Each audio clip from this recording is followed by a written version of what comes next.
ठीक है, देखो addition of vector in Cartesian form, ये स्टार्ट होगा, ये बहुत ही आसान है, एकदम सिंपल टॉपिक है ये, ठीक है ना। कार्टेशियन फॉर्म में एडिशन कैसे होता है, जैसे आपको दो वेक्टर दिया हुआ, ये दोनों वेक्टर कार्टेशियन फॉर्म में दिया हुआ, किसमें दिया हुआ है, और अभी हम 2D पढ़ रहे हैं, क्या पढ़ रहे हैं, 2D, ठीक है।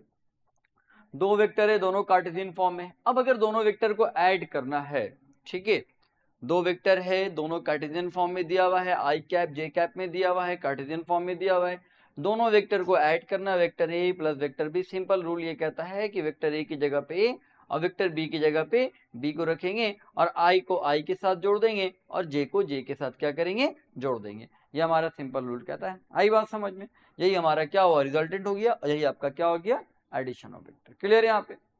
अब इसमें रिजल्टेंट क्या आ जाएगा, r is equal to root. अगर रिजल्टेंट का वैल्यू निकालना चाहेंगे ऐड करने के बाद, जब दो वेक्टर को ऐड करते हैं तो ऐड किया तो एक थर्ड वेक्टर आया ना, थर्ड वेक्टर को क्या मान लिया हमने, रिजल्टेंट वेक्टर। तो आई वाले को आई के साथ जोड़ा, जे वाले को जे के साथ, तो इसको हमने क्या बोला, रिजल्टेंट वेक्टर। इसका मैग्नीट्यूड निकालना है तो अंडर रूट है आई वाले का स्क्वायर जे वाले का स्क्वायर करके, वो तो बात की बात है, मेनली यहाँ पे जोड़ने बता रहा है कि जोड़ेंगे कैसे दोनों वेक्टर को। और जब दो वेक्टर को जोड़ेंगे तो एक नया वेक्टर होगा, इसलिए इस वेक्टर को हमने क्या बोला, आर वेक्टर बोला, रिजल्टेंट वेक्टर बोला। क्लियर है यहाँ पे, ठीक। देखो यहाँ पे इसको रिप्रेजेंट कैसे करेंगे, जैसे यहाँ पे क्या आपका 3i कैप, इसको रिप्रेजेंट कैसे करेंगे, 3,2 है, अगर क्या है 3,2 है ना, कोऑर्डिनेट पे अगर 3,2 लिखा हुआ है, तो पहला वाला जो ऑर्डिनेट होता है वो किसके लिए होता है, पहला वाला जो होता है वैल्यू किसके लिए, x के लिए होता है, दूसरा वाला किसके लिए, y के लिए। तो कोऑर्डिनेट में तो हम लोग 3,2 लिखते थे, लेकिन कार्टेशियन फॉर्म में अगर इसी को लिखेंगे तो 3i cap plus 2j cap ऐसे करके लिखते हैं, रिप्रेजेंट करते हैं कि ग्राफ पे रिप्रेजेंट करना होता है तो, ठीक है, इस तरीके से रिप्रेजेंट करते हैं, ठीक है। अब वेक्टर ए को मान लो रिप्रेजेंट करना है ग्राफ पे, हो जाएगा रिप्रेजेंट, है ना। 3i cap minus 2j cap, इसका क्या मतलब हुआ, 3 कहाँ जाएगा, 3i कैप में ना यहाँ, और माइनस 2j कैप मतलब कहाँ आएगा, नीचे, यहाँ पे आ जाएगा। 3 कॉमा माइनस 2 भी बोल सकते हैं उसको, और अगर कार्टेशियन फॉर्म में है तो आई कैप जे कैप के साथ बोल देंगे। क्लियर है यहाँ पे, हो जाएगा, ठीक है। Find the X and Y components of vector shown. अब इस वेक्टर में आपको क्या निकालना है बाबू, एक्स एंड वाई कॉम्पोनेंट्स निकालना है, देख लो क्या निकालना है, एक्स एंड वाई। ये तो सिखाया है ना हमने आपको, रिजल्टेंट वेक्टर दिया हुआ, इसका एक्स कॉम्पोनेंट इसका वाई कॉम्पोनेंट निकलेगा, निकल जाएगा, बनाइए खुद से अभी, इसका एक्स कॉम्पोनेंट इसका वाई कॉम्पोनेंट निकालिए, बनाइए तो।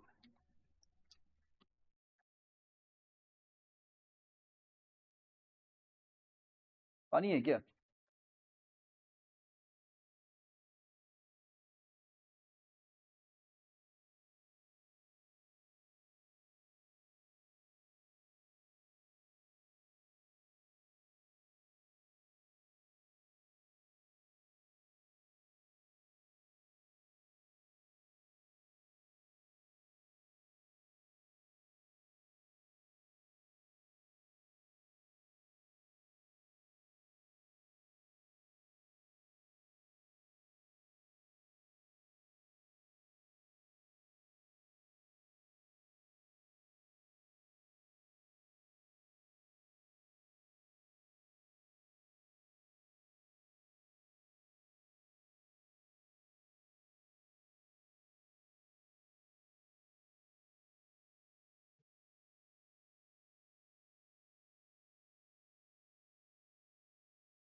बन गया, ये वाला बना, इसको बनाओ।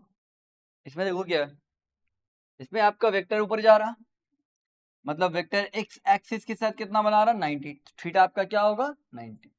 तो यहाँ क्या लगता है, कॉस थीटा लगता है, तो यहाँ कॉस 90, और यहाँ साइन थीटा, तो यहाँ साइन 90 लगेगा। बनाइए। तो ये वेक्टर जब y को ऊपर जा रहा तो इसका y कंपोनेंट क्या हो जाएगा और इसका x कंपोनेंट क्या होगा, वो निकालिए। देखो डिग्री किधर से मेजरमेंट कर रहे हैं, नीचे वाले से या ऊपर वाले से। ये रेड कलर का वेक्टर लाइन है, इसका डिग्री किससे मेजरमेंट कर रहे हैं, x से या y से। अगर x से मेजरमेंट कर रहे हैं तो 90, और y से मेजरमेंट कर रहे हैं तो क्या होगा 0। हाँ या नहीं। तो अभी हम डिग्री किससे मेजर कर रहे हैं, x से। तो x से अगर मेजरमेंट कर रहे हैं तो x वाले में कॉस लगेगा, y वाले में क्या लगेगा, साइन लग जाएगा। समझ गई। और अगर डिग्री हम किससे मेजर करते हैं, y से करते हैं, तो y वाले में कॉस लगता और x वाले में क्या लगता, साइन। लेकिन डिग्री क्या लिखा था वहां पे 0। लेकिन अभी क्या लिख रहे हैं 90, मतलब हम कहाँ से मेजर कर रहे हैं, यहाँ से। यहाँ से मेजर करेंगे, उसमें कॉस लगेगा, उसमें क्या लगेगा, साइन लगेगा। आई बात समझ में।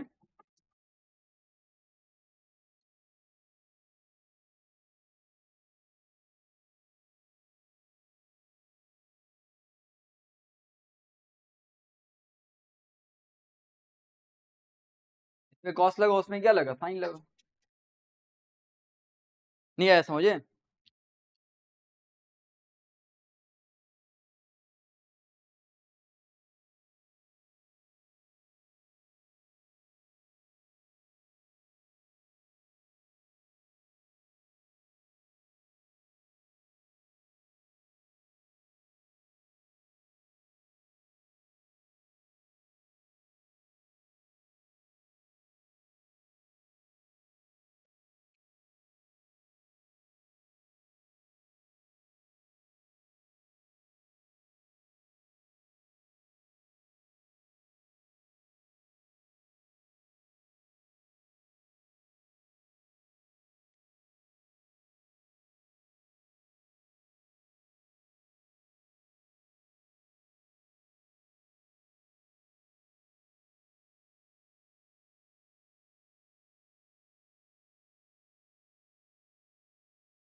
हो गया, समझ आया। देखो इसका y कंपोनेंट क्या आ गया आपका, एग्जैक्ट वही आ गया, और इसका x कंपोनेंट क्या आ गया 0। ऐसा इसलिए हुआ क्योंकि ये वेक्टर पूरा का पूरा कहाँ था, y में था, तो y कंपोनेंट पूरा रह गया यही। और वेक्टर y में है तो x में तो कुछ है ही नहीं। अगर ये इधर जा रहा y डायरेक्शन में तो x डायरेक्शन में तो थोड़ा भी नहीं जा पा रहा है, तिरछा जाता है। इसका क्या मतलब है, थोड़ा x में गया, थोड़ा x में, थोड़ा y में। अगर ये पूरा ऊपर चला गया तो ये पूरा का पूरा इसका वैल्यू कहाँ जाएगा, y में। x में कोई भी वैल्यू इसको नहीं मिल पाएगा, x में थोड़ा सा भी वैल्यू नहीं जा पाएगा। बात समझ में आएगी नहीं आया, है ना। पीछे इसको बनाइए।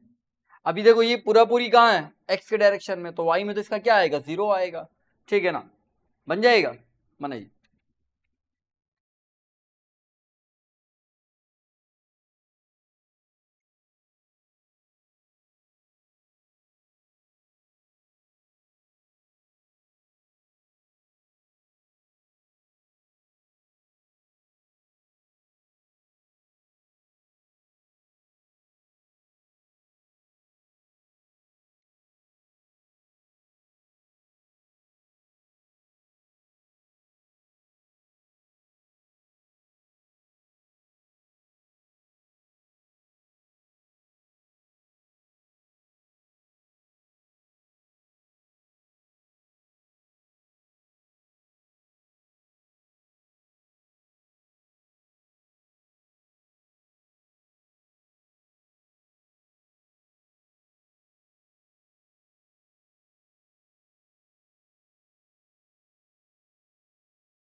बन गया।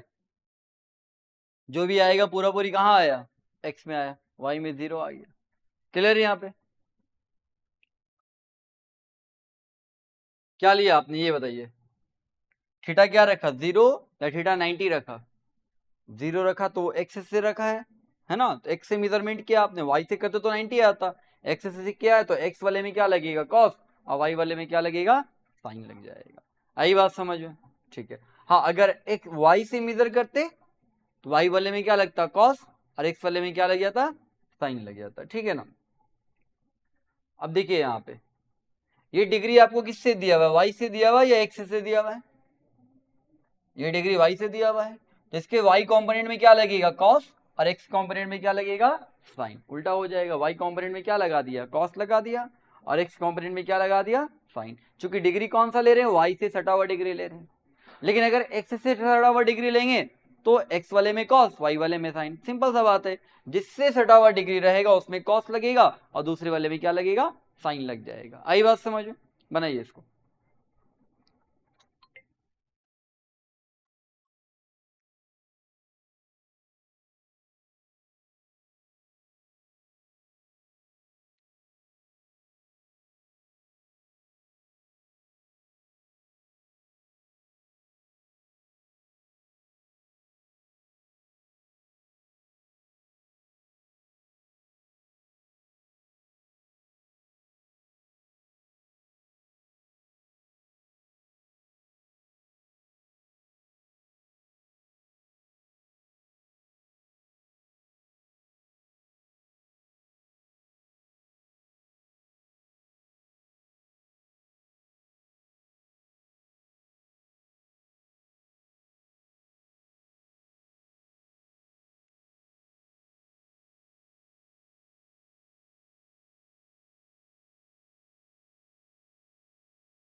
हो गया।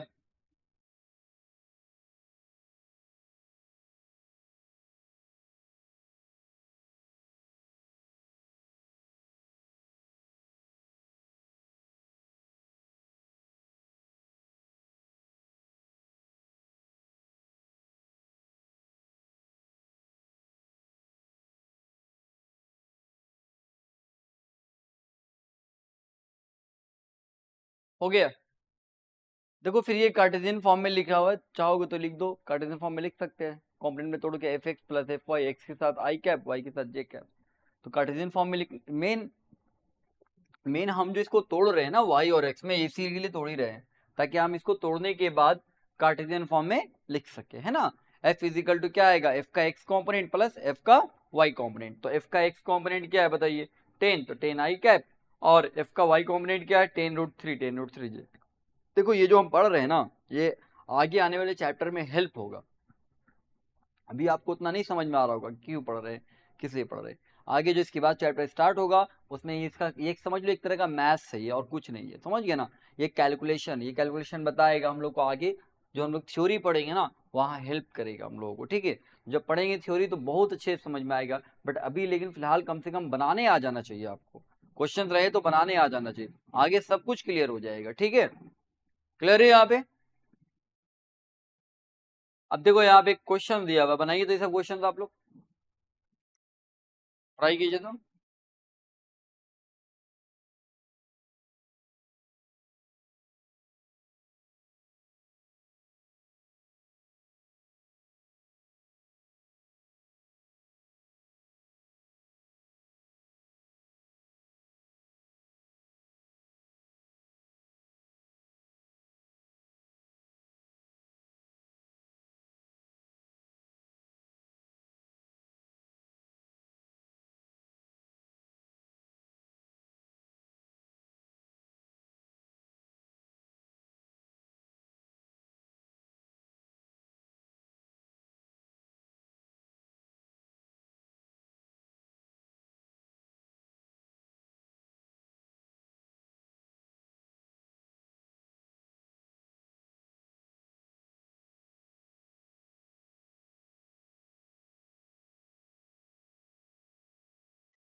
बन गया दोनों क्वेश्चंस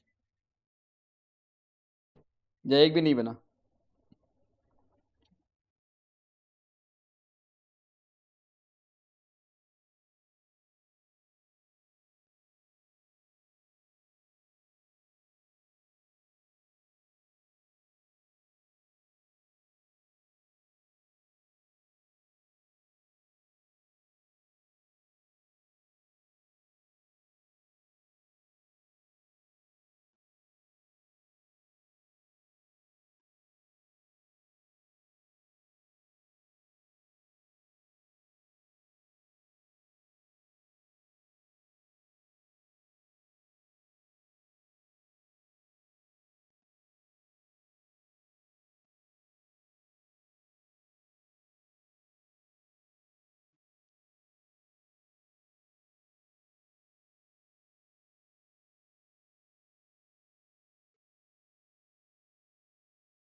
बन गया?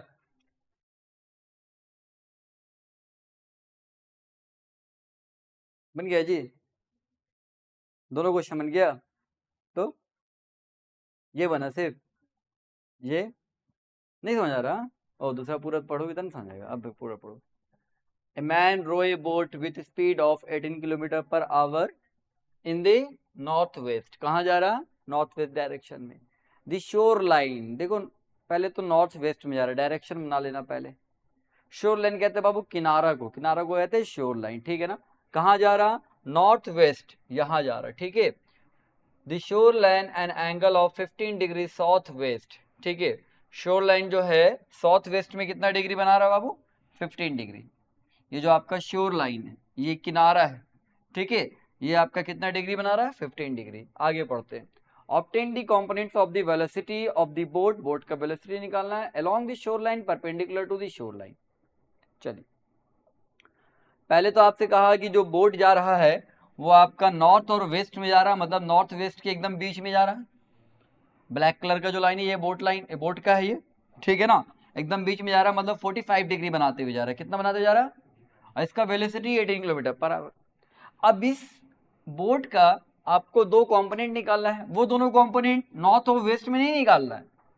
इसका जो दो कंपोनेंट निकलेगा शोर लाइन के अलोंग निकालना है। किसके अलोंग?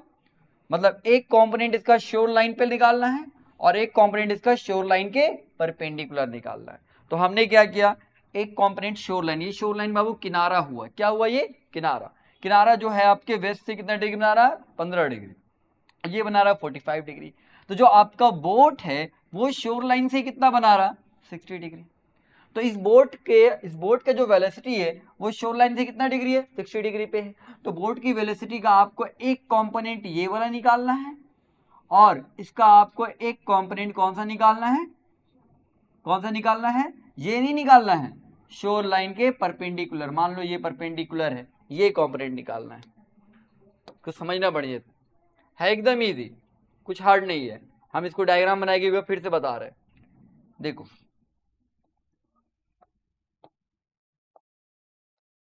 ठीक है, नॉर्थ साउथ वेस्ट ईस्ट, ठीक है। शोर लाइन बनाएंगे यहाँ पे, क्या बनाएंगे? शोर लाइन। ये शोर लाइन हुआ और बोट जा रहा अभी आपका ऐसे 45 डिग्री बना के, और ये कितना डिग्री है? 15 डिग्री।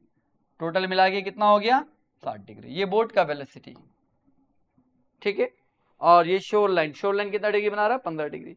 तो जो बोट है वो शोर लाइन से कितना बना रहा? 60 डिग्री। तो आपको बोट का दो कंपोनेंट निकालना है। एक निकालना है वो जो शोर लाइन पे क्या हो?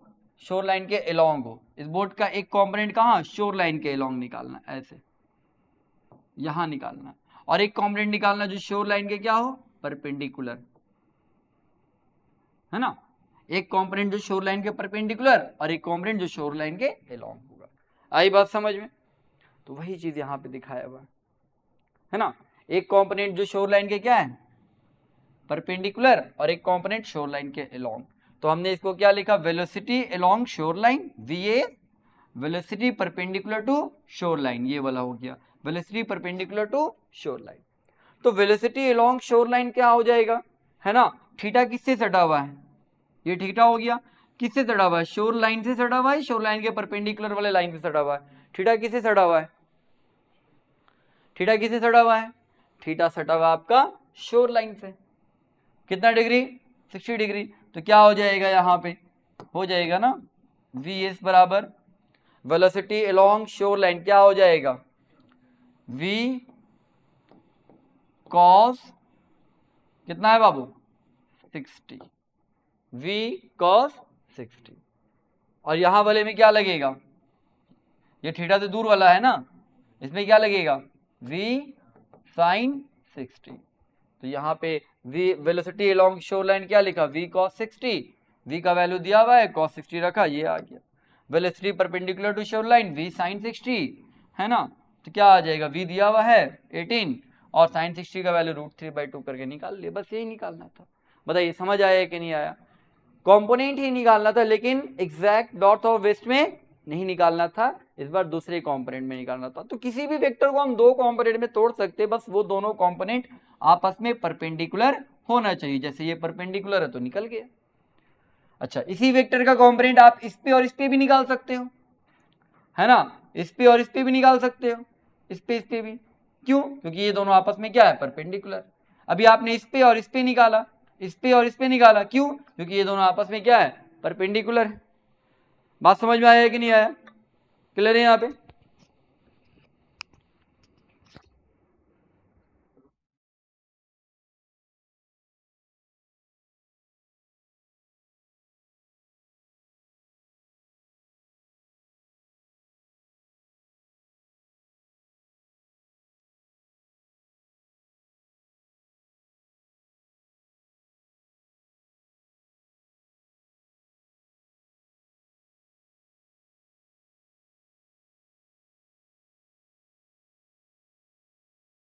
चलिए, समझ आया कि नहीं आया? ये बताओ, समझ आया? आ गया समझ में ना? हाँ, तो कोई भी दो कंपोनेंट में तोड़ा जा सकता है, वो दोनों कंपोनेंट आपस में क्या होना चाहिए, परपेंडिकुलर होना चाहिए। ये ध्यान में रखना है बस, ठीक है? बन जाएगा फिर नॉर्मली। समझ गए? चलो स्टॉप कर दे, अच्छा रहता हम कर लेंगे।